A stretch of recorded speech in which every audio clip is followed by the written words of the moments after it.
welcome to today's video lecture. In today's video lecture, I'll be solving previous year's NEET questions and discussing the answers. And it's for the chapter Animal Kingdom, and we are in part 5 of the series. So if you haven't checked out part 1 to 4, please do so. The links will be there in the description box below. Alright, so let's begin. Okay, question number 1. Cleavage in mammals is, and this appeared in the year 2000, A. Holoblastic equal, B. Holoblastic unequal, C. Superficial, and D. Discoidal. So cleavage in mammals is holoblastic unequal. Okay, so the answer is B. Okay, so here I've already discussed cleavage in human reproduction, but I'll just go through this again. So it is holoblastic and unequal. Okay, so holoblastic is when the cell divides completely. Okay, the segmentation line divides the cell completely. That's holoblastic. Okay, and so after the zygote is formed, after fertilization, it divides into blastomeres via mitotic division, right? So it is when the segmentation line completely divides the cell into daughter cells. But in mammals, the blastomeres are unequal in size. Okay, so if you look at the diagram here, see when the first division was made, right? The first division was made here. So this cell is larger than this cell. Okay, that means they're all unequal in size. Then again there was a cut here, then again there was a cut here, like that it goes on till it forms a morula. Okay, it forms a morula at the end. Okay, so but you see the blastomeres are all unequal in size when the division is happening. All right, so yep, that's the answer. Yeah, cleavage in mammals is holoblastic and unequal. All right, let's move on then. Question number 2. Similarity in Ascaris lumbricoides and Anopheles stephensi is, this appeared in 2000, A. Sexual dimorphism, B. Metamerism, C. Anaerobic respiration, D. Endoparasitism. Okay, so Ascaris and Anopheles both show sexual dimorphism. They both don't show metamerism. Anopheles is arthropod, so arthropod have that ability to show metamerism. Anaerobic respiration is found in Ascaris, so yeah, that's incorrect. Parasitism, sorry, is also characteristic of Ascaris. The answer is A. Both of them show sexual dimorphism. So yeah, they exhibit sexual dimorphism. Now what is sexual dimorphism? That means both of them have male and female. Okay, there are two genders here. There's male and then there is female. So both of them have male and then also have female. Okay, so Ascaris and endoparasite respires anaerobically. Anopheles has metametic segmentation. Anopheles respires aerobically. Oops, I'm sorry. Respires aerobically, and yeah, I guess that's it. If we go back to the question, yeah, similarity is definitely sexual dimorphism. Okay, it's not B, C, or D. Okay, let's move on then. Question number 3. Which of the following characters is absent in all chordates? This appeared in 2000. Now, absent in all: A. Diaphragm, B. Coelom, C. Pharyngeal gill clefts, dorsal, and D. Dorsal nerve cord. Now, coelom, pharyngeal gill clefts, and dorsal nerve cord are are the characteristics of chordates. So it's not B, C, or D. Whereas diaphragm is not present in all chordates. Okay, so answer is A. It's seen specifically in mammals, although crocodiles and other AVs, they all have a very primitive structure of a diaphragm, but a proper diaphragm is seen in mammals, which helps in breathing. As dorsal nerve cords, it should have been cord. Pharyngeal gill slits and coelom are seen in all chordates. Okay. Yep. Clear? This we already discussed about diaphragm and chordate in mammals. So let's move on. Question number 4. What is true for mammalia? This appeared in 2000. A. Platypus is oviparous. That's right. Bats have feather. No. Elephant is ovoviviparous. No. Diaphragm is absent in them. No, that's incorrect. So the answer is A. What is true for mammalia? Platypus is oviparous. Okay, bats don't have feathers. Elephants are viviparous, and diaphragm is present in mammals. Okay, so it's a pretty easy direct. Right, let's move on. Question number 5. Aquatic reptiles are, and this appeared in 1999, A. Ureotelic, B. Ureotelic in water, C. Monotelic, D. Ureotelic over land. So aquatic reptiles includes animals like turtles, and they are mostly and even alligators. They are mostly ureotelic. Okay, so that's the answer. Answer is A.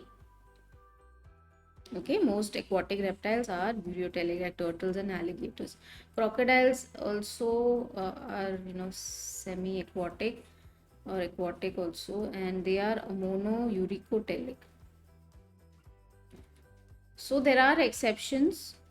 I mean, it's not like all reptiles are aquatic reptiles are like that, but we just look at the majority. Okay, and most aquatic reptiles are ureotelic, right? That means they excrete urea as their main excretion component. Right, let's move on. Question number 6. Temperature changes in the environment affect most of the animals, which are, and this appeared in 1999. Poikilothermic, B. Homeothermic, C. Aquatic, D. Desert living. So temperature changes in the environment affect most of the animals, which are poikilothermic. Okay. Answer is A. So poikilothermic, also in layman's terms called cold-blooded animals, their internal temperature varies based on the temperature outside. Okay, based on the temperature in the environment. Okay, so there it's not like homeothermic like us. Okay, we have a set temperature of 37 degrees Celsius in our body, right? We are warm-blooded, so our body will maintain this temperature 37 degrees, whereas poikilothermic, they don't have that ability. Okay, so if there's a change in temperature outside, they have to, their temperature will also change accordingly. Okay, so they cannot maintain a constant internal temperature like homeotherms. All right, so this is the difference. So temperature changes in the environment affect most of the animals which are poikilothermic. So if there's a temperature change outside, it will also affect cold-blooded animals like poikilothermic animals. All right, clear? Let's move on. Question number 7. The canal system is a characteristic feature of, this appeared in 99, A. Echinoderms, B. Sponges, C. Helminthes, D. Coelenterate. So canal system is a characteristic feature of sponges. Okay, answer is B. This is pretty easy, right? So we see here the photo of a sponge. Okay, and this is a very basic canal system where you have these ostia over here, this ostium, and you have the osculum where water enters and then leaves from here. Okay, water enters and leaves out from here via the spongocoel. Okay, and it is useful for food gathering, respiratory exchange, and removal of waste. I think I already discussed sponges before also, so I will not spend too much time here. Okay, let's move on. Question number 8. Which of the following is not found in birds? This appeared in 99. A. Pelvic girdle, B. Pectoral girdle, C. Hind limb, and D. Forelimb. Okay, which is not found in birds. D. Forelimb is not found in birds. Okay, answer is D. The forelimbs in birds are modified into wings. That you can see over here, a photo of a parrot. You can see the hind limbs are here. They have a pelvic and a pectoral girdle, but they don't have forelimbs. Okay, so they have wings over here, which help them in flight. Okay, so it's pretty simple, easy. All right, let's move on. Question number 9. The long bones are hollow and connected by air passages. They are the characteristics of, and this appeared in 98, A. Reptilia, B. Land vertebrates, C. Aves, and D. Mammals. So the long bones are hollow and connected by air passages. They are characteristics of C. Aves. Answer is C. Let's go to the discussion. Okay, so bones of birds are pneumatic. Okay, that means, let's say if this was the bone, there are spaces inside which contain air. Okay, they're hollow, they don't have a marrow. Okay, so there are spaces inside that contain these air sacs. Okay, they are air sacs and makes the bones light in weight. So that is why then it is easy for the birds to fly. Okay, they contain air and makes the body light. This helps in flight. So that's the whole purpose of having a pneumatic bone in birds. It will help them to fly. Okay, it makes their body light in weight. The bones aren't heavy. But not all the bones are pneumatic. The long bones of birds are pneumatic, but there are other bones also which have bone marrow that helps in producing RBCs. Okay, so don't assume that all the bones in birds are pneumatic. To answer our question, yep, Savis, yep. So that answers our question. Let's move on. Question number 10. Solenocytes are the main excretory structures in, this appeared in 1998, A. Echinodermates, B. Platyhelminthes, C. Annelids, and D. Mollusks. So solenocytes are the main excretory structures in B. Platyhelminthes. Answer is B. Through discussion. Now, as such, in platyhelminthes or in flatworms, they are known as flame cells, and they come under the category of protonephridia. Okay. Now, protonephridia contains two subtypes. There's flame cells and there's solenocytes. And solenocytes are actually a little different from flame cells. In cephalochordates, you'll find solenocytes, but over here in this question, they've used it interchangeably. Okay, so they all fall under the category of protonephridia. But anyway, to answer your question, flame cells wasn't an option, so we used solenocytes as the option. That's the right answer. That's the most appropriate answer for this question. But I just wanted to point out the difference between flame cells and solenocytes. So flame cells have cilia in them, and solenocytes have flagellum. Okay, there's a difference actually between the two, but in this case they've used it interchangeably. And they both fall in the category of protonephridia. But to answer our question, yeah, it's B, platyhelminthes. All right. Okay, let's move on. Question number 11. Most appropriate term to describe the life cycle of Obelia is, this appeared in 98, A, metamorphosis, B, neoteny, C, metagenesis, all of these. So describe the life cycle of Obelia is metagenesis. We already discussed this in detail before. So it is the alternation of generation between sexual and asexual reproduction. Okay, so this is the life cycle of Obelia. Okay, so you have medusa which are free swimming. You have male and female, so they produce sperms and ova, and they fertilize to form this blastula and hydrula, and eventually the medusa bud, okay, which gives rise to medusa. So this is asexual. This production is asexual, and this production of forming the hydrula is sexual.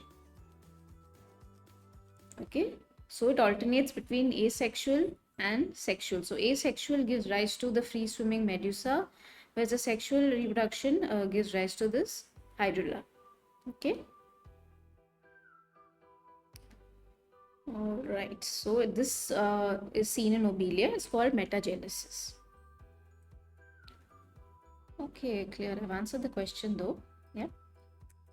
All right, let's move on. Question number 12. The lower jaw in mammals is made up of, and this appeared in 98. All right, A. Dentary, B. Maxilla, C. Angulars, and D. Mandible.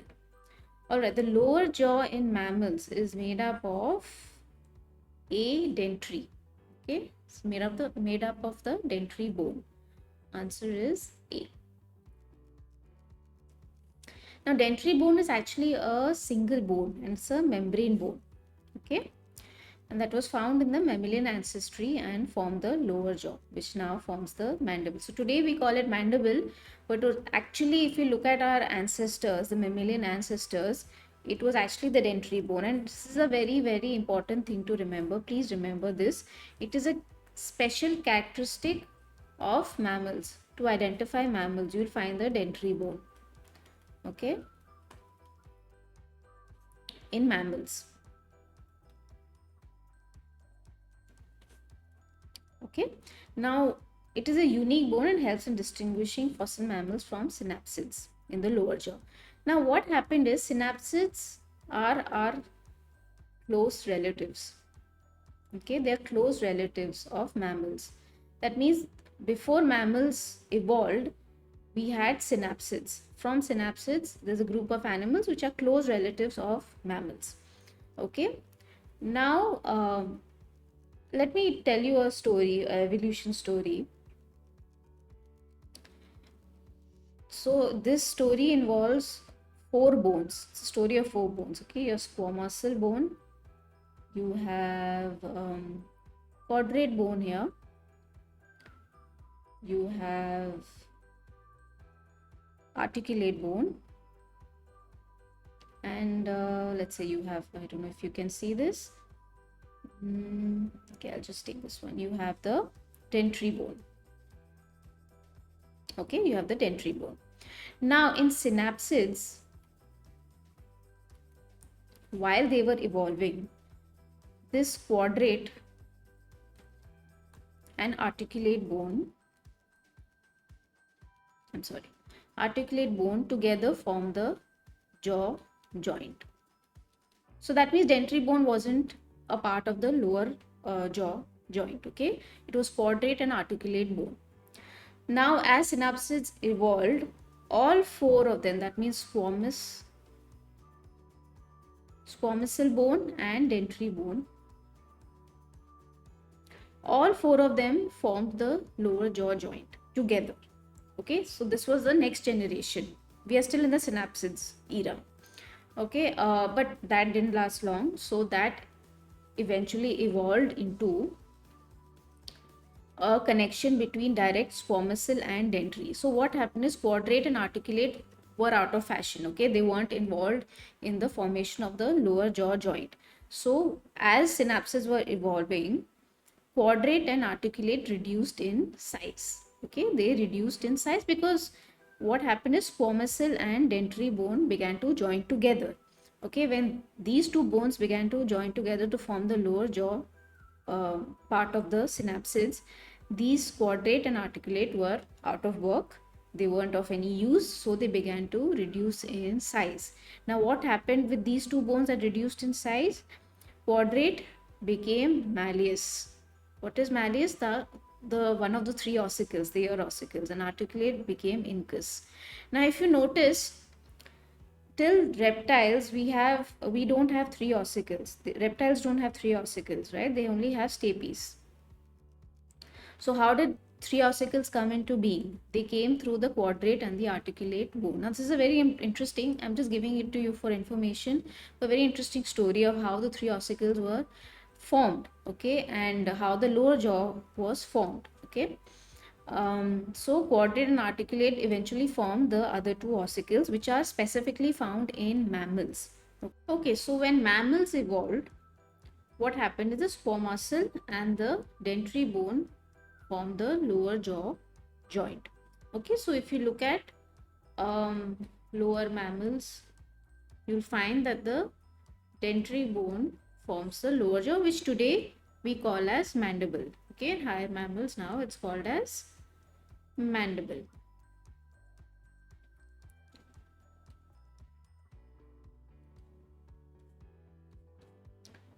All right, So this is the story behind how the lower jaw was formed and how we mammals got the 3-ear ossicles. Okay. Okay, so question number 13. Which one of the following cells found in testes of rabbit secretes male hormone? It's appeared in 1998.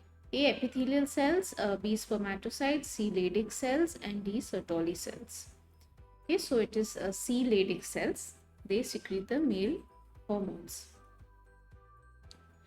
Leydig cells are responsible for secreting the male hormone and are found in the testes. Okay, so Leydig cells is there in human males also.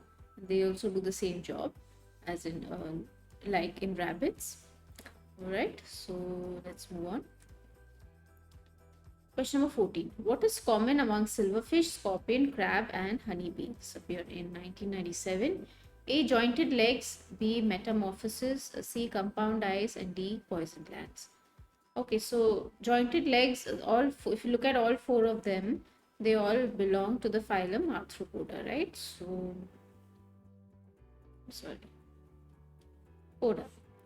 Okay, so jointed legs is a very common characteristic in the phylum Arthropoda. Metamorphosis, not all undergo metamorphosis. Compound eyes is also not correct because a scorpion have simple eyes. D. Poison glands, no, not all of them have poison glands. So it's A. Jointed legs or jointed appendages. Okay, it's a common feature. Okay, simple. This was pretty easy. Okay, let's move on. Question number 15. The embryonated egg of Ascaris represents, and this appeared in 1997, A. An egg with blastula, B. An egg with a juvenile, C. An egg with an egg, D. An egg with gastrula. Okay, so embryonated egg of Ascaris represents an egg with a juvenile. It contains the larva form of Ascaris. The answer is B. Okay. I have a photo of the life cycle. Yes, I have already discussed the life cycle of Ascaris in human health and diseases, but we'll just go through it quickly. So you have the male and the female Ascaris, and now the eggs, the female has laid the eggs, and the fertilized eggs are there in feces. They go out into the external environment. So this two-cell stage is forming the embryo, the advanced cleavage, and finally the embryonated egg contains the rhabditiform larva. Okay, so this is the embryonated egg which contains the larva. So larva hatches. Now when these eggs are ingested, the larva hatches out in the duodenum. It burrows through the small intestinal mucosa, goes in the circulation, lungs, trachea, pharynx, and then swallowed. Okay. Then that's how the adult worms end up in the small intestine. All right. Clear? Okay. This is a little difficult, but you had to know the life cycle of Ascaris to answer this question. So the embryonated egg of Ascaris represents an egg with a juvenile.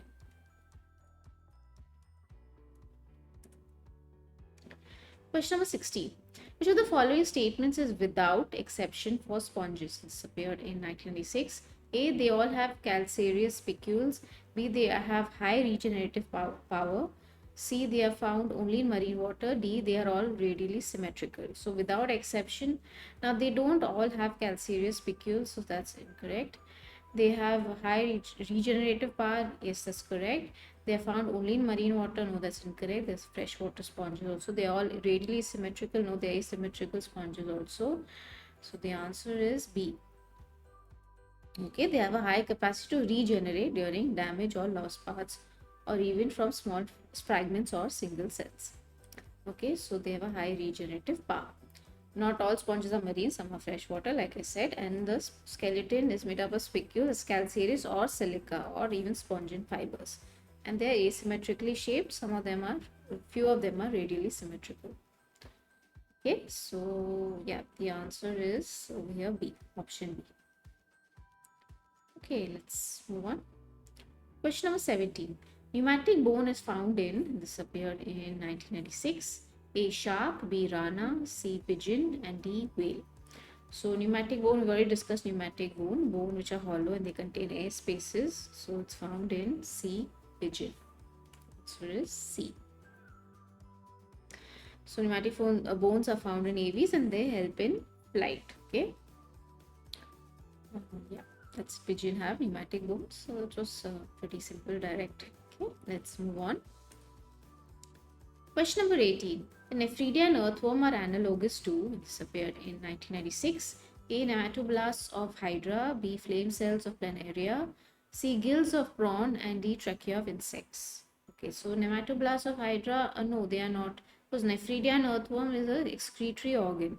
So it has to be B. Flame cells of Planaria, gills of prawn, and trachea of insects, no, they help in respiration. Nematoblasts of Hydra, no, they help in defense and to attack the prey. Okay, so answer is B. Okay, the excretory and osmoregulatory organ of Platyhelminthes. Planaria belongs to the phylum Platyhelminthes. All right, simple. We had to know what planaria is, so you have to learn the scientific term. Please learn all the scientific terms that are there in NCERT. Okay, let's move on. Question number 19. Which of the following is common among mammals? It's appeared in 1996.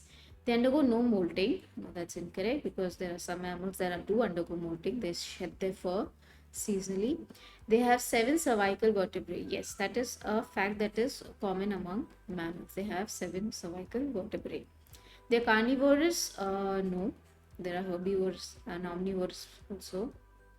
They have ventral nerve cord. No, they are dorsal nerve cord. Okay, so the answer is B. Okay, mammals have 7 cervical vertebrae. Another fact to remember about mammals. Okay, some mammals molt by shedding of their fur. Not all mammals are carnivores and they have a dorsal nerve. All right. So that's a pretty direct. Okay, you have to remember this fact. All right, let's move on. Question number 20. The formation of canal system in sponges is due to, this appeared in 1996, A. Folding of inner walls, B. Gastrovascular system, C. Reproduction, and D. Porous walls.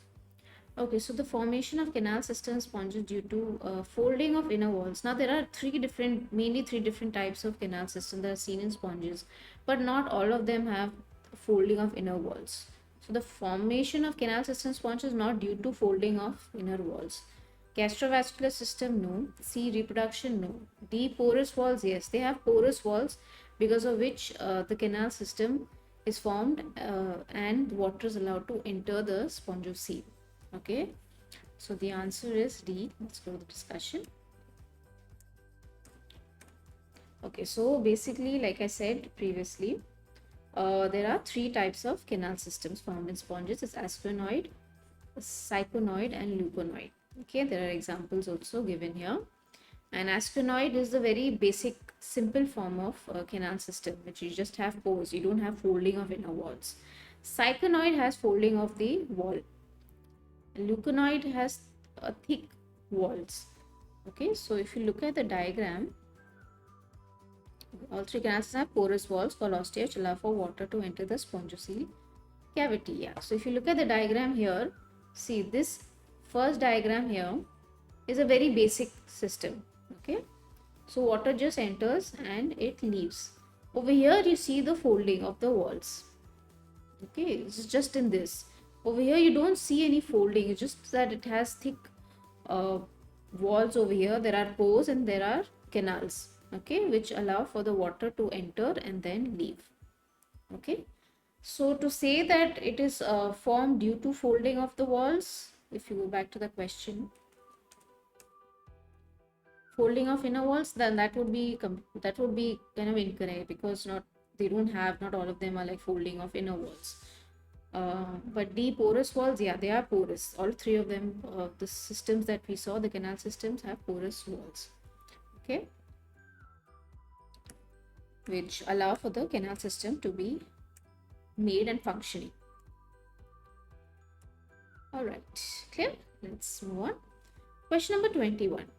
The organism attached to the substratum generally possess This appeared in 1995. A, one single opening of the digestive canal.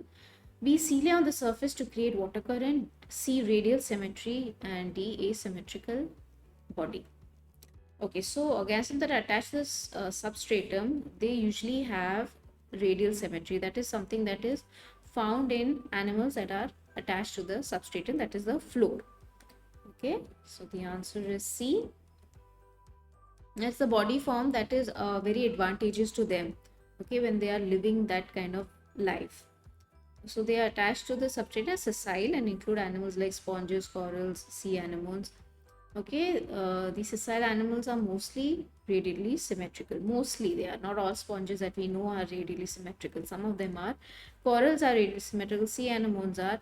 Even starfishes also remain attached. They can move from one place to another, but they mostly remain attached to the substratum. Okay, so they are also radially symmetrical. Now this body form helps them to react to environmental changes from any direction. Okay, so if you have a starfish, okay, so if there are any changes that are happening, it can react. Okay, so that is an advantageous form for them, and they're able to catch food, yeah, and to maintain a stationary position attached to the substrate. Okay, so they are not quickly, if the water current is too high or too low, as in too high or too strong, sorry, they cannot be easily detached from the substratum. Okay, so it helps them remain grounded to the substratum. So this radial symmetry is an advantageous body form for animals that are sessile or they remain attached to the substratum. Choose our question. Okay, right, let's move on. Question number 22. A common characteristic of all vertebrates without exception is, this appeared in 1994, A, division of body into head, neck, trunk and tail. B, their body covered with an exoskeleton. C, the possession of two pairs of functional appendages. D, the presence of well-developed skull. So we're talking about vertebrates, right? So the fact that the division of the body into head, neck, trunk and tail, no, that's incorrect. Their body covered in an exoskeleton, no, that's also incorrect. The possession of two pairs of functional appendages, no, that's incorrect. The presence of well-developed skull, yes, that is a very common characteristics of vertebrate. They're also known as craniata. Okay, so they have a brain box, okay, which is a well-developed skull, can protect the brain. So the answer is D. Again, a very important feature of the vertebrates. A skull brain box that is around the brain. Okay, so this is also something that you should remember. All right, clear? You answer the question though. A, B and C are incorrect. They don't fall into that category. Okay, let's move on. Okay, so we come to the end of this video lecture and I hope you've enjoyed today's video lecture and I hope you've learned something new today. So please don't forget to like, share and subscribe to NEET Biology, and I'm available on Facebook, Twitter and Instagram. So you can follow me there for more updates and I'll see you in the next video lecture, right? So bye.